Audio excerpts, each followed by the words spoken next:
Welcome to the Orvis Guide to Fly Fishing.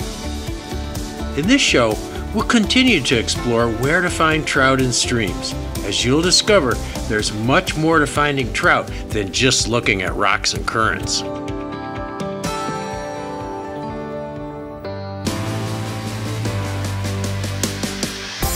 Oh yeah, nice fish! That fish has already refused that fly. You're gonna have to try just a slightly different pattern. The roll cast pickup is a great cast to use in a lot of fishing situations. This is a beautiful wild trout from a small stream. Just a gorgeous little fish. I say hit that bank. Let's go to that grass bed.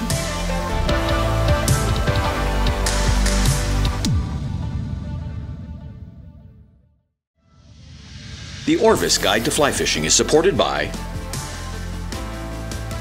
Orvis Fly Fishing, Maine Office of Tourism, Yellowstone Teton Territory, Crazy Rainbow Ranch, Adipose Boat Works, Global Rescue, Trout Unlimited, Oscar Blues Brewery. Everything you learn about reading the water can change with the sudden flush of a thunderstorm or just a few weeks progression of the season. And what you learn in one river may not be as valid as in a river with a different character and different kinds of food. So you need to be flexible and keep an eye on how things change. Trout can and will move throughout the season, but may also move into different water during any 24-hour period. What's most common is a trout that lies in a relatively protected spot for most of the day, still feeding in that position, but perhaps not as aggressively.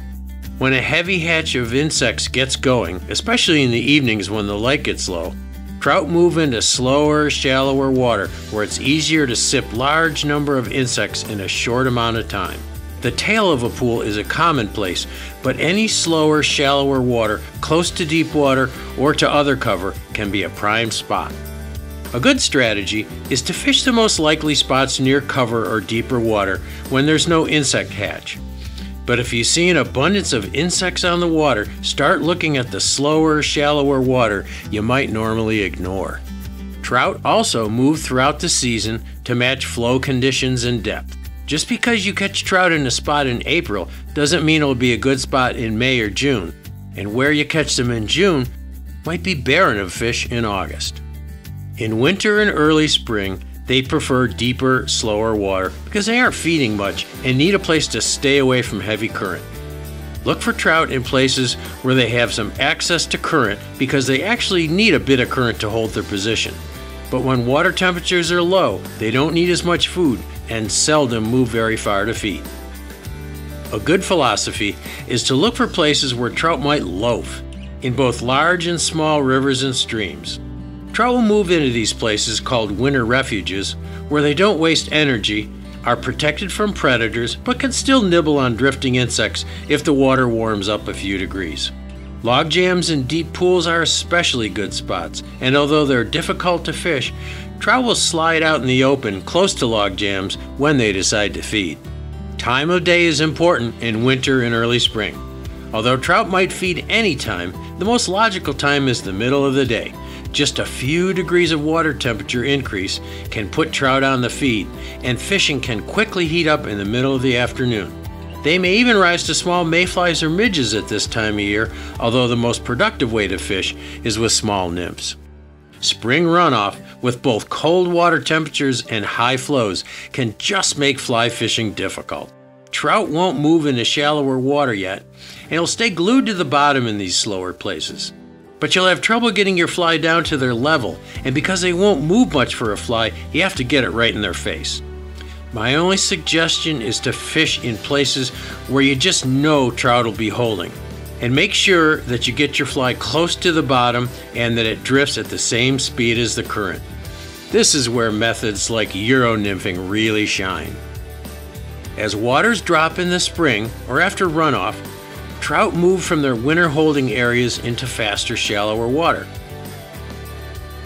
This water is where the insects hatch and drift, and trout move into it to take maximum advantage of the abundant food. Some might stay in these deep pools, but you'll begin to find fish in faster, shallower water. In other words, they'll just be more spread out.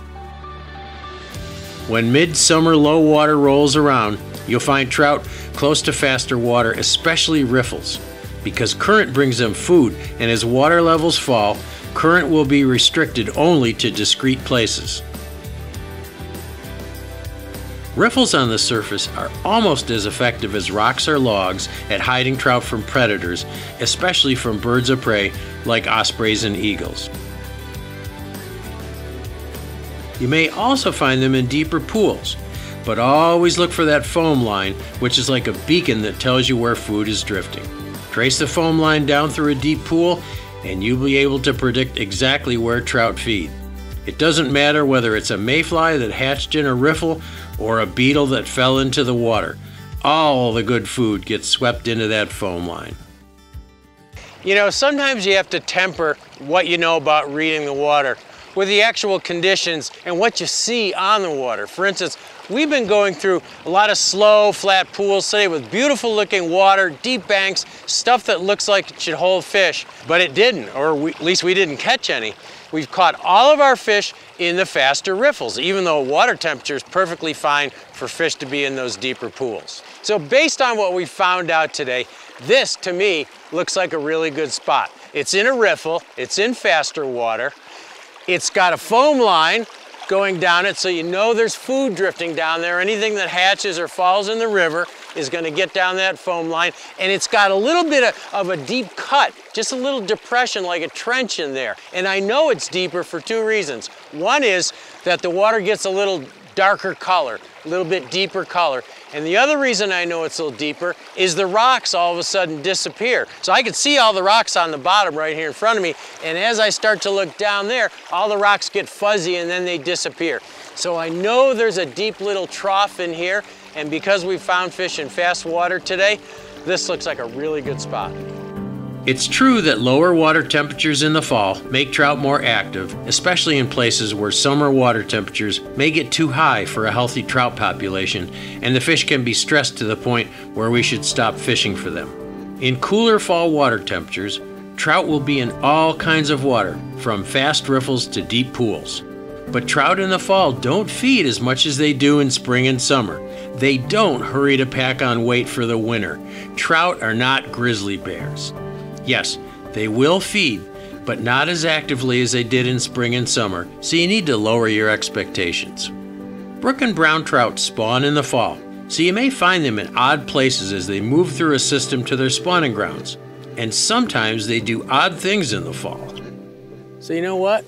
Sometimes you can do everything wrong and still catch a fish. That big brown trout was sipping little tiny bugs. My dry fly went past him, he didn't take it. I was stripping the line in, and all of a sudden we saw this torpedo coming after the fly. A smart old brown trout chasing a dry fly stripped upstream. Go figure that one. Brookies and browns also get more aggressive prior to spawning and will attack streamers, which is why some anglers think they're feeding more heavily. They aren't. They're just getting nasty, which is why you often get short strikes to streamers in the fall. These fish are not eating, but merely trying to get potential threats out of their way. Some of them move only 50 yards for spawning, while others migrate many miles. What happens when you get a big rainstorm and the water in your river is dirty and 2 feet higher than it was last week? What happens to the fish? And can they still be caught? Trout have adapted to floods for hundreds of thousands of years, and they're seldom bothered by high water. They don't get washed away. As the water gets higher, the velocity at the surface gets much faster, but those little 1 foot per second niches they occupy don't change much. The water velocity changes very little near the river bottom. Trout will either wait it out in their normal resting places, or they'll move into slower, shallower water along the banks. If they just hang tight in deeper water, they're tough to catch because you just can't get a fly down to them with all that fast water on the surface. You have to wait until the water drops or fish with a lot of weight to get your fly down to them. Those that move into the banks can be caught if you make careful casts into shallow water. Even if the water is high and dirty, you may see fish rising, but if not, work a nymph carefully. even in places that might have been dry before the rainstorm. A great tactic to use during high water is a streamer fished actively. When streams flood, minnows and crayfish get pushed out of their normal haunts and get disoriented. They're much more vulnerable to predators, and trout sense this and often go on the prowl.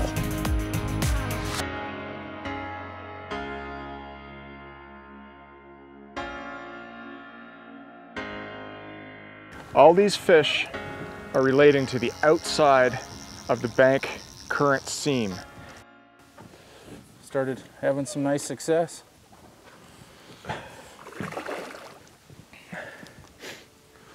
They do want down in that grass. They do, protection, right? Yep. Cover protection. Nice. Good fish. Great. Good healthy fish.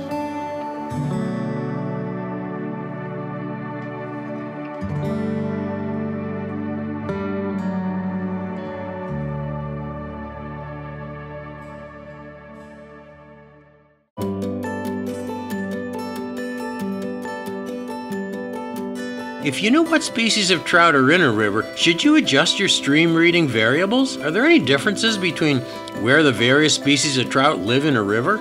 For the most part, the various trout species have overlapping habitats, and you often find them mixed together. But if you know a river contains mainly one species of trout, you can narrow your options by looking for the habitat they prefer most. Rainbow trout are better adapted to feeding in fast water. Their metabolisms are more efficient than those of other trout, so they're able to feed in water that's faster than other species prefer. But don't just look for rainbows in fast riffles and heads of pools. They can be anywhere in a river, and I've seen them in very slow water as often as in fast water. So look in all likely places in rainbow trout water, but don't ignore the very fast stuff that you might pass up in brown trout or cutthroat rivers.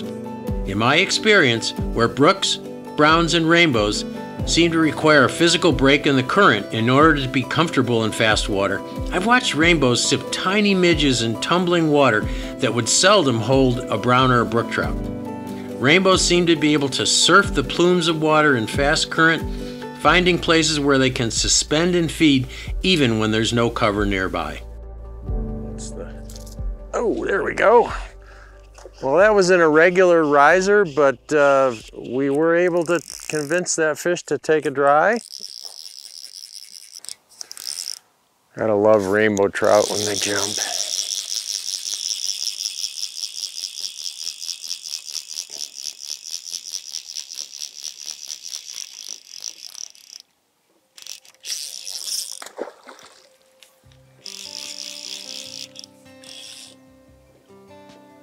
God, these North Platte fish are all just so beautiful. Hefty fish. I don't think we've caught a small fish since we've been here. Hey, we might land this one for us. This is looking promising. That's a pretty fish. Yeah. Nice. Yeah. There's one to the net. Nice job. Rainbows also seem to be more migratory than other species, even in smaller rivers where there's no outlet to a big lake or the ocean. In the tiniest mountain river, they can often act like miniature steelhead. They may be in one stretch of river today and gone a few days later. So when you fish rivers with rainbow trout, don't be afraid to move around a lot, even if you caught a bunch in this pool last week. Rainbows and cutthroats often interbreed. And in many rivers with both species, you may find hybrids. Most of these look more like rainbows, but they have a telltale red cut mark on the bottom of their jaws. Although biologists tell us that it is almost impossible to tell a true cutthroat or rainbow without a DNA analysis, I found that if a fish looks more like a rainbow, it behaves more like a rainbow. And if it looks like a cut, it will act more like a cutthroat. Brown trout evolved in the slower, richer waters of Europe and are more likely to be in the slower parts of pools and runs than in the very fast water. Although I've caught plenty of them in fast water, as long as there are little pockets of slower water somewhere. But you'll find them more often closer to structure and in slower water than rainbows. Unlike other trout species, they seem to be more like binge feeders. If there's not a hatch or otherwise abundant food, they may kick back and be difficult to take at some times of day. We like to call them moody. Also, brown trout are much more likely to feed in periods of low light than other species, early in the morning, just before dark, and at night. If you know a river has mostly brown trout in the population, don't be discouraged if you don't catch fish right away or the river seems to be barren of fish. The browns can turn on with just a slight change in light conditions. And on dark, rainy, or misty days, you'll often find brown trout more eager to play. Maybe it's because they're more cautious, or maybe it's because you often find more insects hatching on cloudy days, bringing brown trout out into feeding positions. Whenever I have a choice of what day to fish a brown trout river, I always look for lousy weather. Cutthroat trout, although they're closely related to rainbows, prefer slower water, similar to that where you find brown trout. Like browns, they often prefer to feed close to cover, especially the large ones. One aspect of cutthroats you should be aware of is that they like to feed in very shallow water, especially during a hatch. When cutthroats are around, pay careful attention to water that is even shallower than that 2 to 4 foot depth where we usually look for trout. I've watched them feeding in riffles with their backs out of the water. Cutthroats are very surface oriented, and in rivers where you find them, a dry fly is almost always your best choice. That old platitude about trout feeding 90% below the surface just does not apply to cutthroats, and often when I fish a hopper-dropper combination in cutthroat water, I'll catch most of my fish on the dry, and they seem to ignore the nymph. Another important aspect of cutthroat behavior is they seem to rise very slowly to a dry fly. And if you're accustomed to catching rainbows or brookies, you'll often pull the fly out of their mouths, especially big ones. You need to pause just a bit when setting the hook on cutthroats. And you may have heard that cutthroats are dumb and easy to catch. That may be true on some of them in wilderness waters, but I don't think the Snake River strain of cutthroats have gotten the memo. Those fish can be tough and selective. Mark Melnick and I once fished over a huge rising cutthroat for 3 hours, taking turns. When we left the fish, it was still rising, but we had to admit defeat.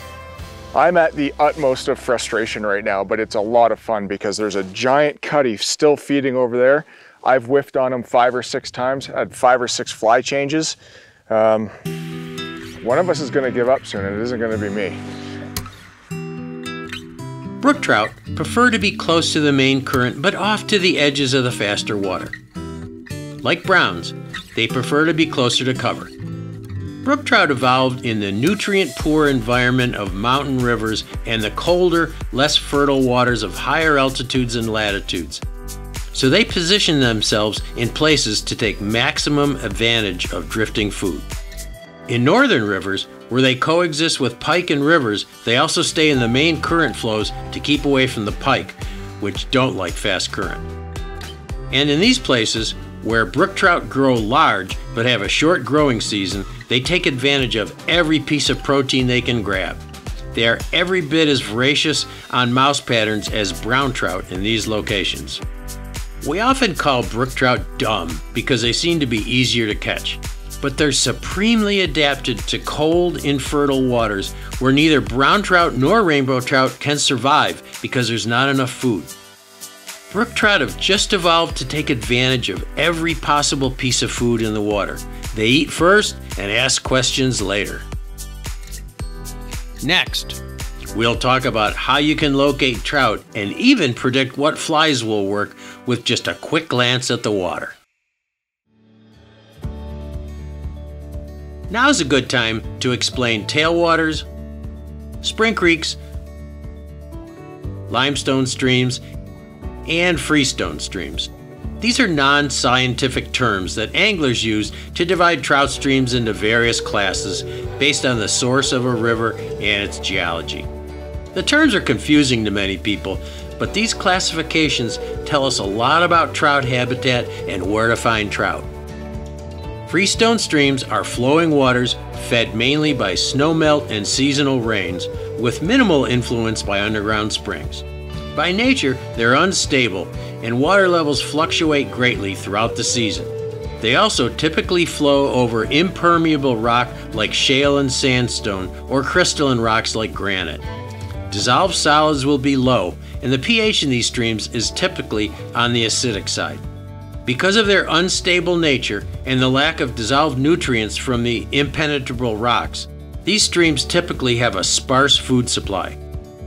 Trout grow slower in these streams, and because food is limited, trout will most often be found close to the main current flows that supply food. Although the food supply is sparser than in other kinds of streams, it can be quite diverse. In these streams, you'll find all kinds of aquatic insects, especially bigger varieties of mayflies and stoneflies. Bigger, bulkier flies work well in these streams because trout are accustomed to eating bigger bugs. Terrestrials are also a very important part of a trout's diet because aquatic insects are not as abundant. Because of the sparse food supply, trout will be eager to pounce on most flies if presented properly. You can identify freestone streams by their water color and stability. Water in freestone streams, when they're not in flood of course, will be either crystal clear with little algae on the rocks and no aquatic vegetation, or the water may be stained a tea color from tannic acid derived from snow and rain runoff through woodlands. Also, their banks will show signs of frequent high water. They often have wide gravel banks and signs of recent floods, like driftwood piled up on gravel bars and flood debris high up in the trees. You may have heard the term limestone stream, which is used more commonly in the East. When waters run through limestone or dolomite, calcium and magnesium salts dissolve into the water, producing what we call hard water. In ways that are not completely understood by scientists, these minerals stimulate both plant and insect growth, giving trout a more abundant food supply. These salts are also necessary for the growth of crustaceans like crayfish, scuds, and sowbugs, which further increases the food available to trout. Trout in these streams grow larger, and along with standard insect imitations, flies that imitate crustaceans are very effective. Dissolved solids in these streams can be quite high, and the pH of these waters will be more on the alkaline side. Because of the rich food supply, trout may also feed in places more removed from the main current flow, like backwaters or in slower current. They don't need to lie in the main current to get enough food. Trout will be pickier here about fly selection than in freestone rivers, and frequent fly changes might be necessary. They have a lot of food available, and they can afford to be choosy. Limestone streams will have more aquatic vegetation than freestone streams, especially in backwaters. You can also identify them because the water almost always has a slight milky tinge from the abundance of dissolved minerals in the water. Spring creeks are streams where most of the water comes directly from underground springs. These typically happen in limestone bedrock because limestone is porous and often forms large underground rivers that eventually come to the surface. The flow in these streams is very stable because they're little influenced by snowmelt or rainfall. This extreme stability, combined with lots of minerals in the water, makes for a perfect environment for trout. Current is typically slow and steady, the water is always clear, and aquatic vegetation is abundant. Water temperatures and flows are nearly constant throughout the season, making for a very rich food supply for trout in a long growing season. With these slower flows, rich food, and constant flows, trout can and will live almost anywhere. Thus, it's very tough to read the water in a spring creek because trout aren't concentrated in certain areas. It's always best to be cautious and look for trout everywhere. And luckily, because of the clear water, you can spot them easily. But spring creek trout, because they have an abundance of food and the water is clear, can be very difficult regarding fly selection and presentation. This is PhD fishing.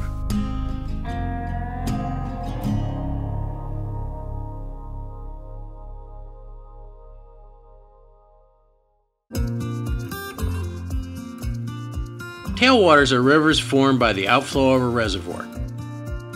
When water flows into a deep reservoir, temperature stratifies, with cold water remaining near the bottom even during the heat of the summer. If the water coming out of a dam comes from the bottom of a reservoir, which it usually does, the water will be constant as that in a spring creek, warmer than a freestone river in the winter and colder in the summer. In addition, the reservoirs concentrate nutrients in the water, so the outflow is rich in nutrients and offers trout abundant food. Tailwaters exhibit different characters as they flow downstream from dams. Close to dams, trout have a rich food supply with midges and crustaceans in abundance, and trout occupying many different locations. So like a spring creek, these waters are tough to read. Trout may be fussy about fly patterns, and trout may be found almost anywhere. As you get further downstream from the dam, the food supply gets less abundant but more diverse, with more stoneflies, mayflies, and caddisflies making up the insect food. Here you should begin to look for trout in the more obvious places like riffles, current seams, and heads and tails of pools. That is 4X on there, right? It is.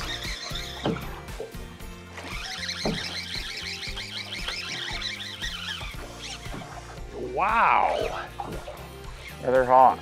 Yeah. You can see why I cut the 5 off. Yeah.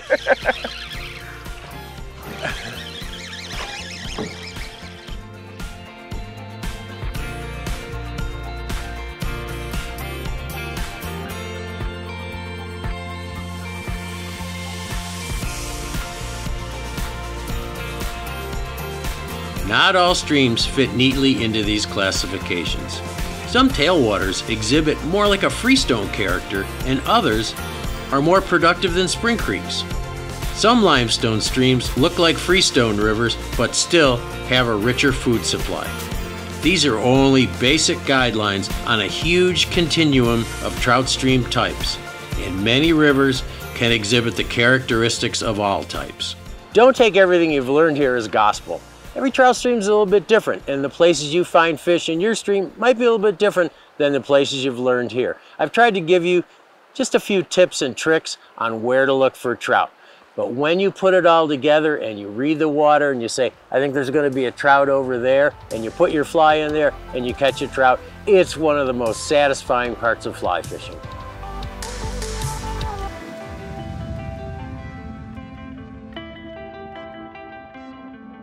The Orvis Guide to Fly Fishing is supported by Orvis Fly Fishing, Maine Office of Tourism, Yellowstone Teton Territory, Crazy Rainbow Ranch, Adipose Boat Works, Global Rescue, Trout Unlimited,